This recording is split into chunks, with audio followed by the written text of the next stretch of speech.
आबकारी नीति को लेकर के डिप्टी सीएम मनीष सिसोदिया के घर पर सीबीआई का छापा हो रहा है। इस वक्त हमारे साथ बात करने के लिए बीजेपी सांसद मनोज तिवारी जी हैं। मनोज जी, मनीष सिसोदिया ने खुद ट्वीट किया और कहा कि जो लोग अच्छी शिक्षा, देश के भविष्य को अच्छा बनाने की कोशिश कर रहे हैं या फिर जिनसे केंद्र सरकार को लगता है कि वो केंद्र सरकार पर हावी हो सकते हैं, उनके पीछे सीबीआई या ईडी लगा दी जाती है। देखिए, ये शिक्षा नीति की बात ही नहीं है, ये तो शराब नीति की बात है। ट्वीट करना चाहिए था शराब नीति पे और उनको ट्वीट कर रहे हैं शिक्षा नीति पे। अरे भाई, जब आपके यहाँ कोई भी इंक्वायरी हो रही है, पूछताछ हो रही है, सीबीआई के लोग आए हुए हैं, तो आप ट्वीट खेलने का समय नहीं है, उनको जवाब देने का समय है। यही जो इनका मोडस ऑपरेंडी है वही बताता है कि दाल में बहुत कुछ काला है। अब इसकी पूरी क्रोनोलॉजी समझ लीजिए। इन लोगों ने दिल्ली की महिलाओं के, दिल्ली के बच्चों के, दिल्ली के देवालयों के, मंदिर, मस्जिद, गुरुद्वारे और भी जो हैं स्कूलों के करुण पुकार के बाद भी शराब नीति को नहीं रोका।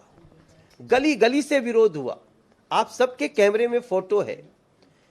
उसके बाद जैसे ही उसकी जांच शुरू होती है, धाड़ धाड़ अरविंद केजरीवाल जी आके पीसी करके हम आबकारी नीति वापस ले रहे हैं जी, आबकारी नीति बदल रहे हैं जी।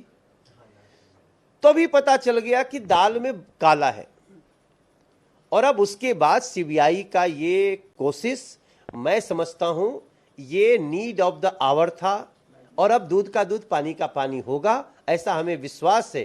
क्योंकि जैसे ही आबकारी नीति बदले जांच के बाद, तैसे ही पता चल गया कि ये करोड़ों का घोटाला है। जी मनोज जी, लेकिन मनीष जी ने ये भी कहा है कि जो भी जांच हो रही है उसमें वो सहयोग करेंगे, लेकिन ये सवाल भी उठाया कि उन्होंने भी सीबीआई को जांच करने के लिए कहा था कि सीबीआई की जांच हो, क्योंकि जिस वक्त ये नीति में बदलाव हुए थे उसमें पूर्व लेफ्टिनेंट जो गवर्नर थे उन्होंने ही बदलाव किया था। तो ये एक तरफा जांच क्यों? अभी जो फिलहाल लेफ्टिनेंट गवर्नर है उनके कहने पर जांच बिठाई गई, लेकिन जब उन्होंने लेटर लिखा तो उनकी तरफ से क्यों नहीं जांच के लिए कहा गया? देखिए, इसको पूरा सिलसिलेवार ढंग से हम बताते हैं, जिसको हम लोग अंग्रेजी में आजकल क्रोनोलॉजी बोलते हैं। इन्होंने एलजी का नाम कब लिया? 9वें नंबर पे, जब ये पूरी तरह से घिर गए, अपनी वापस ले लिए, सीबीआई इंक्वायरी शुरू हो गई, तब इन्होंने एलजी का नाम लिया। पहले क्या कहते थे? नहीं नहीं, रेवेन्यू बढ़ाने के लिए हम कर रहे हैं। तो भाई, आपका जुबान ही था ना। उसके बाद महिलाओं का करुण पुकार, उसके बाद भी आपने कहा नहीं, ये बीजेपी करा रही है, हम तो महिलाओं की और बच्चों की बात नहीं सुनेंगे, हम स्कूलों के सामने भी शराब की दुकान खोल सकते हैं, हमारा रेवेन्यू बढ़ेगा, रात में 3 बजे तक पी सकते हैं, 21 साल की जगह 18 साल तक के बच्चे पी सकते। किसने कहा? अरविंद केजरीवाल, मनीष सिसोदिया, आपको शर्म आनी चाहिए। आप इन सारी करुण पुकार के बाद जिस प्रकार से सारी बातों को हटा करके, नहीं हमको तो शराब नीति लानी है, और जैसे ही जांच शुरू होती है हवा निकल गई। और उसके बाद एलजी का भी नाम ले रहे हैं। इसका मतलब कि इन लोगों ने कुछ ऐसा घोटाला किया है जिसकी अभी तो शुरुआत हुई है जांच की।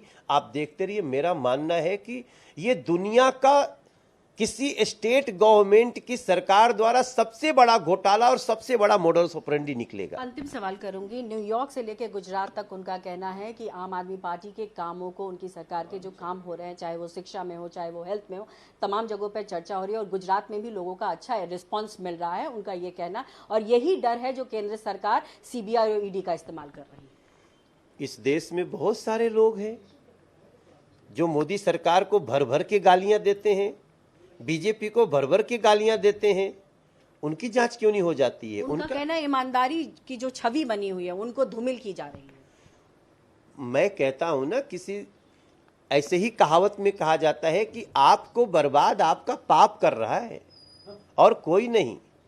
और ये जितनी आप अच्छी अच्छी गुड़ी गुड़ी बातें कर रहे हैं ना, अब इससे काम नहीं चलेगा। काम चलेगा जो आपने घोटाला किया है उसकी बेगुनाही का सबूत प्रस्तुत करिए। जी, तो ये थे मनोज तिवारी। और आबकारी नीति को लेकर के अब सियासत तेज हो गई है। कैमरा पर्सन अमित राय के साथ पल्लवी झा, दिल्ली, न्यूज़ 24।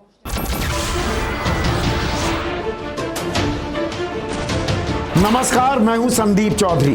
अगर आपको ये वीडियो पसंद आया हो तो इसे लाइक और शेयर जरूर करें और हाँ, हमें सब्सक्राइब और फॉलो करना ना भूलें ताकि आप देश और दुनिया की कोई खबर मिस ना करें। तो जुड़िए हमारे साथ और देखते रहिए News 24।